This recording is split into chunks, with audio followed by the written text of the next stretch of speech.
So I want to show you a couple of different ways that you have to set up the instance to get it working. So here, if I go to develop and into the demo, you'll notice that I have a manifest file. And in this manifest file, you're going to go ahead and create the Explore Assistant. Here we have several because we've got a bunch of different modes that we're in. So in development mode, you're going to point it to your local host. But say in production, say the staging instance, you're going to create an application, give it a name, and you are going to literally upload the JavaScript file to the LookML. So here the staging one is a bundle that I created offline. So when you do this and you come to your applications, you will see that you have all the applications here and everything works. One of the gotchas happens when you're trying to do this, but for a user that is not an administrator.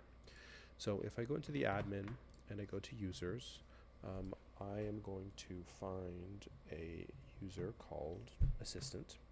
And this is a user that is a dummy user that we use for testing, and you'll see that I put him in the assistant user group. And if I go to that group, you'll see that that group is associated with a role called the assistant user role.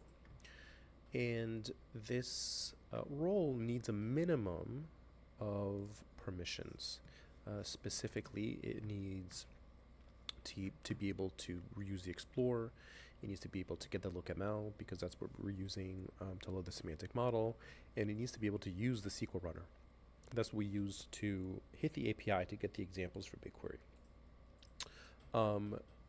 It also needs to have access to if you're not an administrator, you can't use the connection directly. So here you'll see I have a connection that I'm using for loading the BigQuery, Explore Assistant multi-turn, that I'm using. This is the connection that I'm using to load the examples from BigQuery. And as an administrator, I can use all the connections, but for a user that is not an administrator, you have to give them a model that has the connection that they can access through the SQL runner. So that's why you will notice that we have here a dummy model that's empty, but all it has is the connection. And so you don't need any LookML, but you need to give that you need to give those users the ability to see this model in the model set, as well as giving them the correct permissions. And when you do all of that, you can test this by coming to, say I go to the admin, let me go find that user again.